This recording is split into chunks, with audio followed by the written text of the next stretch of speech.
There's a lot of talk in the Doctor Who fandom as to whether or not Doctor Who has been cancelled. Will Doctor Who be renewed? Will Disney pull out? Will the BBC be able to make Doctor Who anymore? And this video is partly touching on that, but I mainly want to sound the alarm because I think that Doctor Who is the canary in the coal mine for what is basically the apocalyptic state of the UK media industry. It's not a fun topic, but we gotta talk about it. Hello ladies and gentlemen, my name is Mr. TARDIS, and before we dive in, let me just go over essentially my qualifications. Hi, I'm Will, I'm a Doctor Who YouTuber. I've been talking about the show online for about 15 years, but I'm also a freelancer in the TV and film industry. I've been freelancing TV for about 8 years now. I've worked on things from small children's productions to some big budget epic dramas and, shiny floor big shows from The Voice to Countdown. I did the thing that most people do. I started off as a runner, making the teas and the coffees and doing the lifting and just the little odd jobs in TV, and now I work as a floor manager or an assistant director on TV projects. But with my status as a Z-list YouTuber with 40,000 subscribers on YouTube, but also working in TV broadcast TV itself, I guess you could say I'm the bloody Tarzan of UK TV. I'm two worlds, one family. I've worked in both worlds. So with my quote credentials out of the way, let's talk about the springboard topic for this particular video, and that's Doctor Who's future. And I'm going to warn you folks up front, this video is going to have some overt political discussion. So if you don't want any of that, if you're allergic to that discussion, feel free to click away. Hit the like button on your way out, I guess. But I've been following the numbers, I've been following the state of the TV and film industry in the UK for the past few years, and it feels like that political angle, I don't know if it's deliberate or not, but it seems that that is being omitted from almost all conversation surrounding it, and I think that's the key. That's what everyone's missing and is just too nervous to talk about. So when former showrunner Chris Chibnall announced that he was going to leave Doctor Who and that Jodie Whittaker, the 13th Doctor, would be going with him, there was a lot of discussion about the future of the programme. It was announced nearly 4 years ago that Whittaker and Chibnall would be leaving the show, and Doctor Who and the media industry more broadly was in a pretty interesting but precarious position. We were still in a pandemic. For the most part, a lot of media productions had shut down, and things were slowly beginning to ramp up again, but Doctor Who, according to Chris Chibnall and others who were associated with the production, they said that Doctor Who was incredibly close to getting cancelled after the broadcast of Series 12 and the New Year's special Revolution of the Daleks. The reason they had a New Year's special that year was because they filmed it significantly earlier in advance before lockdowns happened. They got really bloody lucky with that one. But with the production of Series 13, which would later be known as Flux, which was one big continuous story across 6 episodes with a truncated cast, the big question marks over that series was, can they literally afford to make it? Because they have COVID restrictions. You essentially have to double the amount of shoot days, you have to keep cast and crew socially distanced from each other, you have to isolate people, and if, for example, Jodie Whittaker or Mandip Gill or John Bishop, any of the leading cast, if they caught COVID, or if they knew somebody who did have COVID, they'd have to self-isolate and potentially shut down the whole production. However, Chris Chibnall, and I gotta keep emphasizing, no matter what you think of the guy as a writer, as a creative, as a producer, he did an outstanding job getting Flux over the finish line. Like, genuinely, not just him, but the whole production team and the whole producers and everything, incredible work making those 6 episodes and those 3 specials under lockdown restrictions. And the industry chatter is that they never had to isolate, they never had to halt production, they did everything by the book to the letter, and in a production capacity, they did an outstanding job. But it was a very expensive series to make because of those aforementioned restrictions. But by 2021, the BBC as an organisation was finding it incredibly difficult to fund productions due to natural economic inflation essentially biting into the BBC licence fee year on year on year. Long story short, from 2010 to 2016, the BBC licence fee was frozen. So regardless of increased production costs, increased inflation, increased wages, it stayed the same. Then from 2017, it would increase yearly with inflation, but it didn't make up all of the ground lost from those years before. So in 2020, the licence fee was around £157.50, but then a year later, it only went up to £159, despite the costs of everything significantly jumping. And a very interesting wrinkle in the government's furlough scheme during COVID is that a lot of people who work in the TV and film industry and work at the BBC, they couldn't apply for furlough because they were technically, according to government statistics and government records, they were working in an essential service, because broadcasting under the government regulation is listed as essential. So those people couldn't just not work, they couldn't get furlough.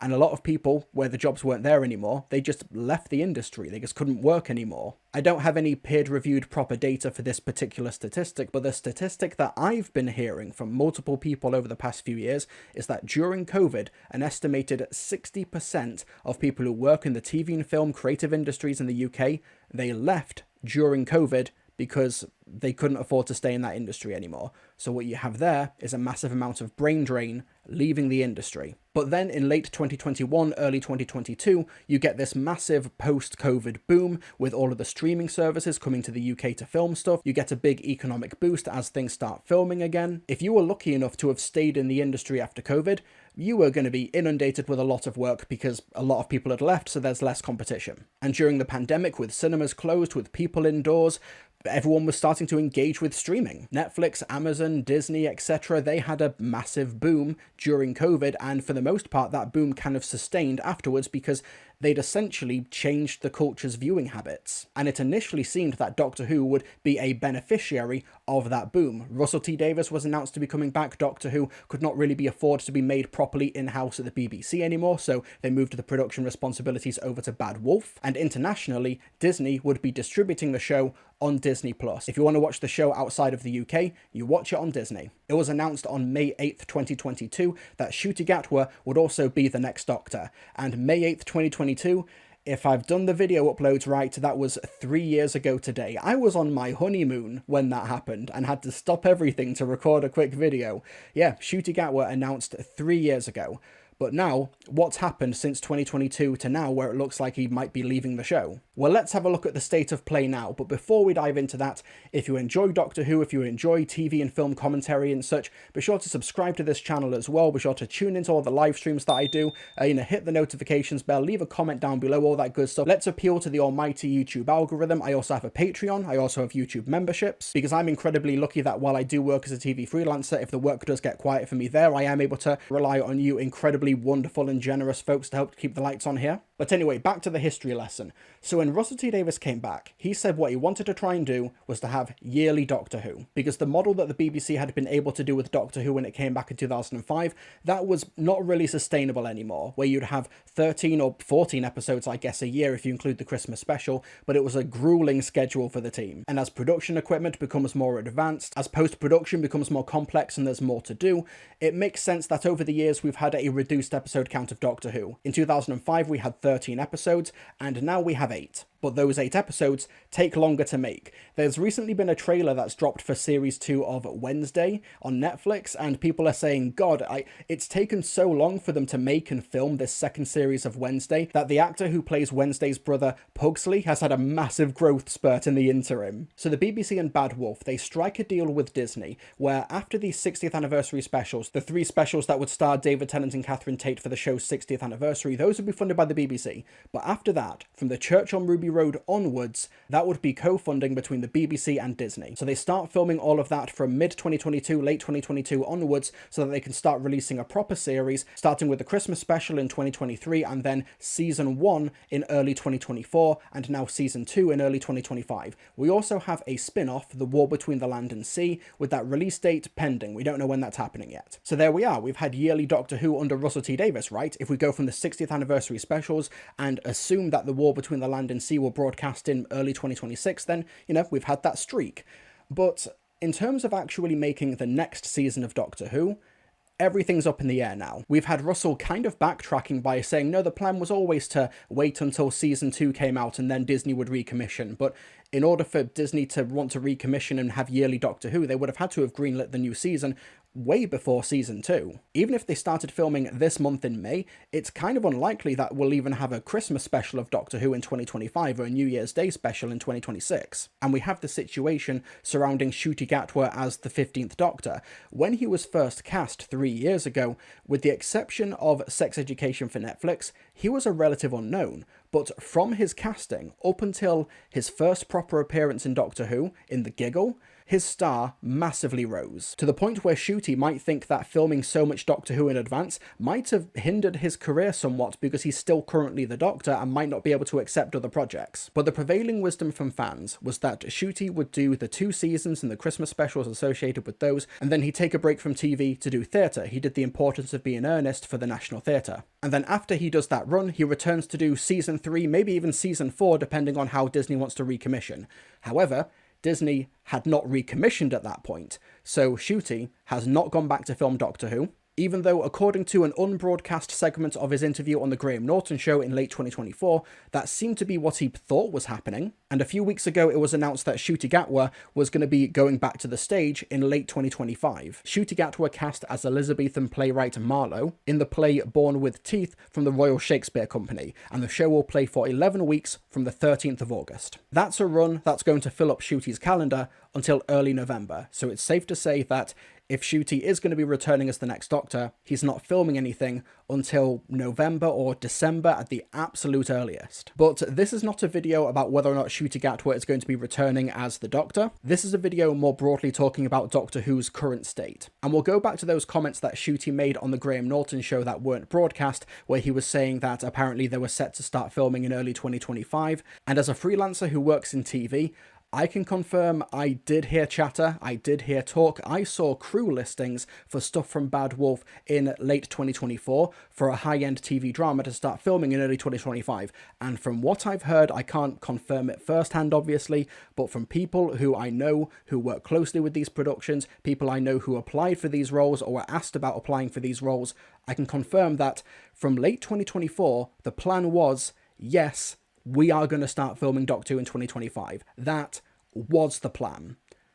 So what's happened since then? A million world events, that's what's happened. Basically, from what I've been hearing, all of the chatter that I've been privy to, the BBC is still keen to make more Doctor Who. I mean, they'd be silly not to. While the show's 7-day figures are not drawing in the audience that they once used to, it is a decrease in audience size that is more or less consistent with the decrease in people watching linear broadcast television over the past 5 to 6 years. And while the short-term audience size has decreased over the years, the show is still a massive moneymaker for BBC Studios, and with BBC Studios having recently lost Top Gear, with Strictly Come Dancing in a slightly more precarious place than it was a few years ago, the commercial arm of the BBC Studios is relying on shows like Doctor Who and like Bluey to essentially keep the lights on there. It's a massive big commercial pillar, and we've gone over these in the live streams before, but the BBC commercial audit that they do every year for BBC Studios has shown year on year profits, and they frequently cite Doctor Who as a big reason why. While you may have shows, for example, like Death in Paradise, or you may have big entertainment shows like Gladiators or The Traitors, while they might be seen by more people, Doctor Who has such a massive legacy behind it, has so many avenues for like commercial real estate essentially, that it's just a massive moneymaker for the BBC. We've even seen so much in the past couple of weeks that the colour version of the War Games that they broadcast on BBC4 over Christmas, the Blu-ray and the Steelbook there, were charting at like #1 on Amazon. Conventions, screenings, the magazine, Big Finish, like all of these are incredible commercial avenues, you know, all the action figures and stuff, and while the action figures and the plastic tat and stuff, while that has decreased over the past few years, once again, that is in line with just general trends with the market. Things like the proms, the collection box sets, the list goes on. I don't need to list everything that Doctor Who sells. However, certain domestic factors in the UK are making it increasingly difficult to just make TV, just to make media in this country. And it's become a pretty massive problem. And this is where all of the political discussion is going to start factoring in, okay? So if you folks were waiting for your time to jump ship, there you go, now's the time. But basically in the UK, since around the late 1970s, early 1980s, we don't really make anything anymore on like an industrial scale. That was essentially by design. It was a managed decline of industry, with the final nail in the coffin essentially being Brexit in 2016. Before Brexit, the UK's #1 export in terms of like a financial capacity, it was cars, it was automobiles.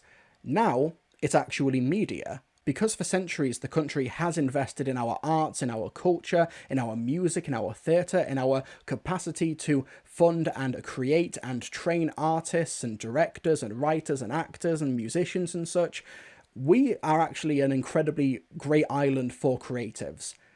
But all of that over the past 10 years has started slipping away. A lot of that has to do with the BBC license fee not keeping up with inflation, but over the past few years after COVID, we've had a lot of massive, massive shocks to our economy, which is making this even more difficult. One of the first big ones was in early 2022 when Russia invaded Ukraine, and that had a massive impact on our energy costs. And energy companies in the UK used that invasion of Ukraine essentially as a pretense to massively inflate the cost of energy in this country, even though now, 3 years later, the actual raw cost of energy is basically unchanged from where it was in 2022. They've just massively inflated the cost, and UK regulators, energy regulators, have done nothing to rein the companies in, and they are making massive profits. As a result, energy in the UK, gas, electric, etc., now costs on average 6 times more than anywhere else in Europe. And because a vital resource such as energy has been privatized, it means that it has cascading economic effects, which means that the price of basically everything in the UK has massively shot up. The cost of water, the cost of travel, the cost of utilities, the cost of everything, a council tax, everything has shot up dramatically. And as a result of that, with no price controls in place, with nothing to alleviate this problem, with no windfall taxes on these massive profits from energy companies, it means that UK spending power has basically shriveled. If you remove London from the equation, the United Kingdom is poorer than every single American state. When it comes to the UK, if those of you who are outside of the UK are watching this, basically the UK is an incredibly poor country with a very rich city attached to it. And all of that money, because we don't make anything anymore, is in the financial sector. It's in stocks, it's in banking, it's in finance, basically. It's all of these speculative markets. And then in 2022, we had another shock where very short-lived Prime Minister Liz Truss decided to try and bring back Thatcherism, and the moment Thatcherism made contact with the outside world, the moment it made contact with reality, the economy crashed. In layman's terms, it created a massive economic black hole that we haven't really recovered from all these years later. And this has had a massive effect on all industries, but I'm just talking about the UK TV and film industry right now, the number one export that this country has financially. Because wages have not kept up with these massive price increases and these massive price hikes, it means that people earn money from their jobs, and then it goes straight to rent, it goes straight to their mortgage, it goes straight to their utilities, and then there's nothing left over for luxuries. Which means that broadcasters that rely on advertisers like ITV, like Channel 4, like Channel 5, and all the other channels, etc., it means that people can't afford luxury goods. It means that they can't afford things because they don't have disposable income. So the value of the adverts that fund those channels, that fund that programming, is very weak, is very poor. And online platforms have been hit by this as well. I'm a YouTuber and my audience is primarily based in the UK, and I've seen the value of my AdSense go down and down and down over the years because people who watch YouTube, they can't afford things that the companies are advertising on YouTube for. And because the cost of everything has gotten so expensive, from the cost of rent to the cost of energy and such, this means that the BBC, which was already pretty constrained due to a lack of funding, which is estimated to have lost about 30% of its value over the past 10 years, that gets squeezed even further. So it's made massive cuts in its children's department and its regional news department. It's cancelled shows that were thought to be uncancelable, unkillable, like Question of Sport. Blue Peter is now no longer live. Doctors has gone. The One Show now has a reduced episode count. Just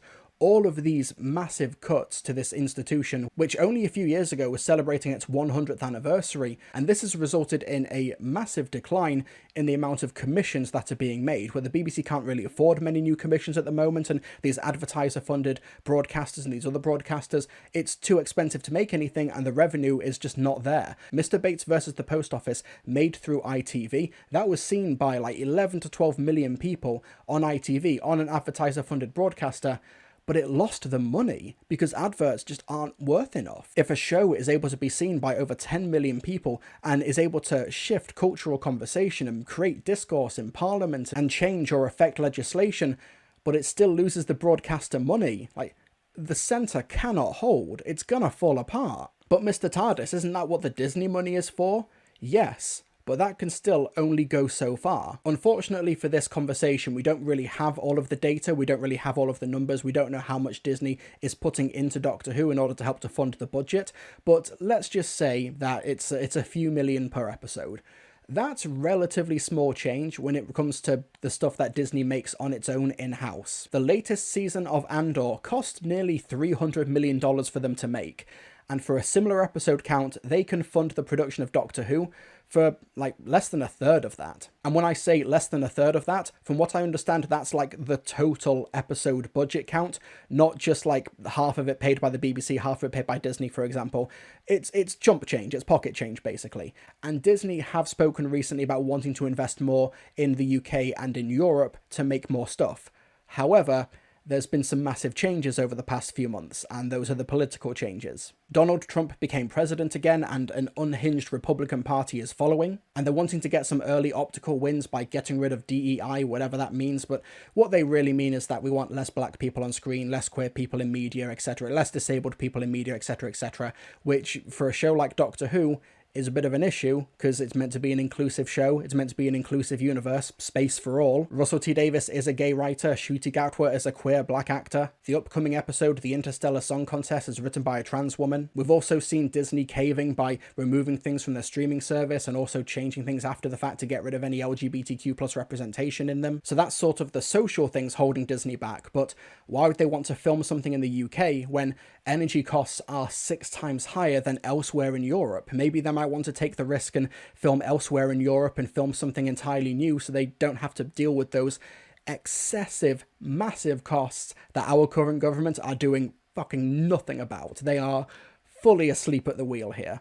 But something else happened at the beginning of 2025 that might make Disney change their approach, and it's a tragedy. But in January, it was the Los Angeles wildfires. These dozens of fires which raged on for weeks and displaced hundreds of thousands of people, destroyed all of these homes, destroyed all of these spaces. And with that happening in Los Angeles, essentially the creative epicenter of the Western world, obviously we need to prioritize those who have been affected by the fires, those who are displaced, those who have been killed, families who have lost possessions, who have lost family members, etc. But what is it that Winston Churchill said? Never let a good crisis go to waste. I don't know. It's been about 4 or 5 months since those wildfires, and they're only just now starting to rebuild.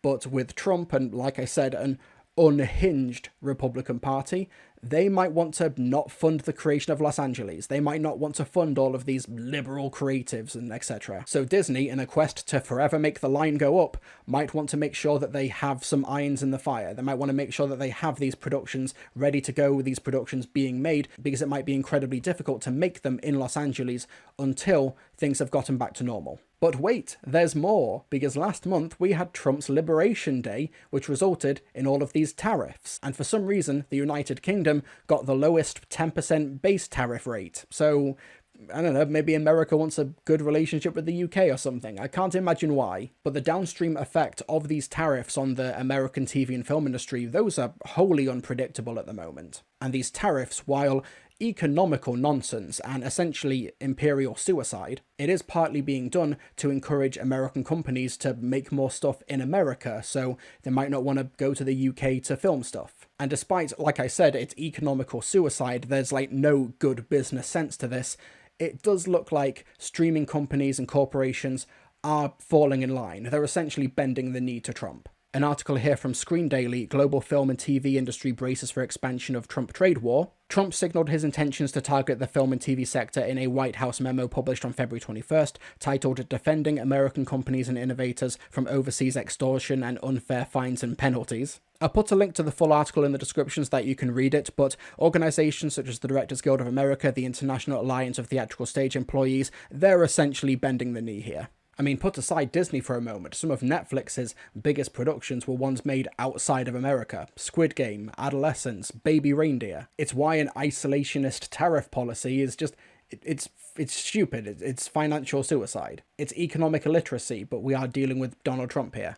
And when it comes to Disney's bottom line, the company who the UK and the BBC are going to be relying on in order to prop up our failing ecosystem, November 2024 to February 2025, the stock was more or less stable. It goes down a bunch after the release of Snow White and the Seven Dwarfs, and then here we go, here's Liberation Day, it completely tanks. It's starting to make its way back up again slowly after the backtracking of these tariffs, but America is such a wholly unpredictable partner right now in finance. If you've got a company here that's willing to bend the knee to Donald Trump's ludicrous tariffs policy, then maybe they might not want to co-finance Doctor Who or anything for the BBC and Bad Wolf going forward. Mr. Ring-a-ding, I'll make your heart bell sing. Please don't make me laugh. Interestingly, and a slight tangent here, the big rumours that I was hearing around 2018-2019 was that Chris Chibnall and the BBC with Doctor Who, they were wanting to push the show more into China. From what I understand, there were preliminary conversations there from like 2018 to 2020 to try and, you know, get Chinese and British co-funding for Doctor Who moving forward. And then the pandemic happened, and then those talks just completely stopped, and now we got American co-productions, and now that's incredibly unstable. Can you imagine the alternative timeline if it was like the BBC and China co-producing Doctor Who, a much more stable financing partner? Blimey, that we really did pick the worst timeline. Hey, Mr. TARDIS from the future here. There's just something I forgot to bring up in the initial recording, the initial unscripted recording that I just wanted to mention here. And that's also the potential future of the BBC. As implied by everything I mentioned in this video, I don't think that the BBC's current model is sustainable. It's simply too expensive to have a public service broadcaster with the current model of funding. There are a few things that the BBC could do to remedy this issue, for example, whether or not they just flat out increase the licence fee amount, or maybe they just smush it in with your general taxes anyway, make it a proportionate progressive tax. Think tanks and institutions have been suggesting maybe a levy on these big international streamers. Whenever they film something here, a percentage of the revenue could go back to not just the BBC, but just the general cultural infrastructure of the UK. A couple of days ago, our Culture Secretary, Lisa Nandy, rejected those ideas. What the fuck is she even doing? I am somebody who does believe in the BBC as an institution, as a potential force for good culturally in this country. The big TV show of 2025 so far has been Netflix's Adolescence, which was made in the UK but with Netflix money. The one-take approach, the extensive rehearsal period, all of the technical innovations that go into making and funding a show like that, the BBC can't currently afford. However, the BBC did pick up the slack when it came to the creative talent who made Adolescence. Stephen Graham, Jack Thorne, the director Philip Barantini, they cut their teeth and they learnt their craft on a public service broadcaster through the BBC, so that companies like Netflix can then hire that talent and give them more money and give them more resources to make something like Adolescence. Even though Netflix foot the bill for that talent to create Adolescence, it's the BBC who created that talent, in a manner of speaking. It's why the BBC's decision to cut regional broadcasting and also to massively diminish its children's department, which is where so many people in the TV and film industry, they learn their craft, they cut their teeth making this stuff and learning and making their way up to make the bigger shows, the more high-profile shows. It's short-term cuts that could have massive long-term implications for the whole media ecosystem in this country. However, I do want to differentiate from the BBC's like drama department and children's department and put that in a different category to the BBC's news and current affairs department, which does have this massive brilliant ecosystem and infrastructure to create some of the best journalism in the entire world, but in some very key, very high profile areas it has massively been letting the side down with just outright fake journalism and just a compliance with horrible systems and horrible people. Its coverage on things like LGBTQ plus rights domestically or abroad, things like Israel's genocide in Palestine, is turning younger people off of the broadcaster more broadly, and I can't really blame them for that. But the BBC needs those younger voices, those younger people to support a public service broadcaster moving forward, and it's shooting itself in the foot for political hegemony. It's very stupid long term. The BBC News and Current Affairs department needs a complete systemic overhaul moving forward. Like an ideological one. Get all of the ideological conservatives out of there. Ideologically, they are anti-truth, they are anti-empiricism, which is completely toxic for a news and current affairs division. Get them out of there. Let's go back to the video. So I'm aware that I've hit you folks with a lot of information, a lot of statistics, a lot of hearsay, and a lot of conjecture and news reports and things like that, and some speculation. So, you know, basically in a layman's terms, from what I understand is that Disney still haven't decided what they're going to do with Doctor Who moving forward. They haven't said a firm no, they haven't said a firm yes, which makes it very difficult because the BBC in the UK more broadly is just way too poor to actually crew up anything at the moment and finance anything at the moment. So it's kind of relying on these co-productions. And if more Doctor Who does get recommissioned, if they want to keep working with Ncuti Gatwa, if Ncuti Gatwa still wants to be involved, they're going to have to wait until the end of 2025 to film anything. But that is a discussion, that is a conversation for another time. I want you folks to understand that if Doctor Who does get cancelled, or if something does happen to Doctor Who in terms of a hiatus or a gap or a pause or whatever, there's going to be so many narratives about Doctor Who. You know, it went woke and then it went broke and all of these things. And these are made by disingenuous people who don't know the first thing about anything. That basically goes without saying. But if there's one thing that I want you folks to take away from this video, it's that it's literally the opposite. It's not woke that made Doctor Who or the UK go broke. It was poor fiscal conservative anti-woke policies. It was poor financial decisions. It was a lack of investment. It was a lack of, price control on basic utilities. It was basically the selling off of our cultural institutions. There's a lot of talk in the UK that we were able to make the NHS from the rubble of World War II, but after World War II, we had what was called the post-war consensus, when we basically had massive wealth taxes. We had massive tax hikes on the richest in our society, and yes, we used that to pay for the NHS and to create the NHS, but we also used it to fund the BBC and fund our cultural ecosystem.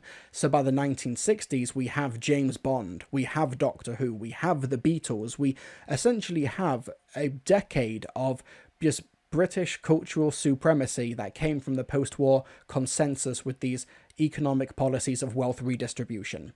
And you know what? In 2025, we need that again. Not just for Doctor Who, because like I said, I think Doctor Who is the canary in the coal mine for British culture, British media, TV and film, all across the spectrum. We do have a culture secretary in the UK. Her name is Lisa Nandy, and she hasn't even acknowledged any of what I've said today. She's not acknowledged anything about the freelancer crisis. She's not mentioned anything about those out of work. She's not mentioned anything about advertiser rates plummeting.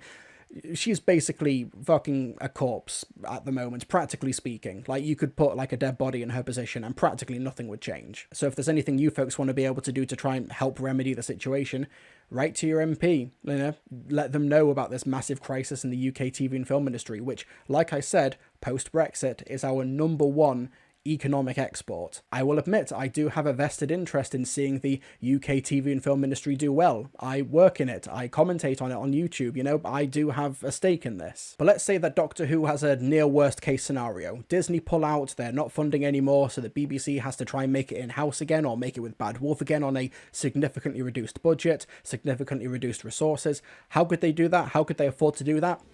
I'll talk about that next time.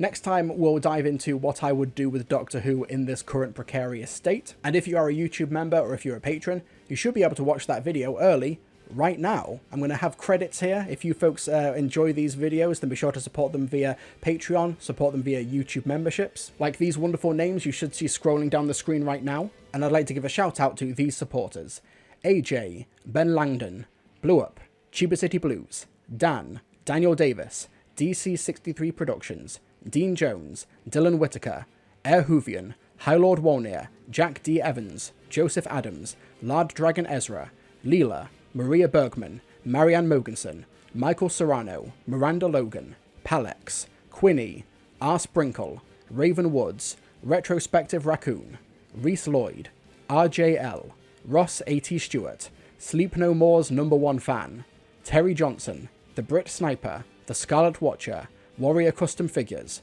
and Will. Thanks so much to my members, thanks so much to my patrons, thanks to you for watching, and I'll see you folks next time.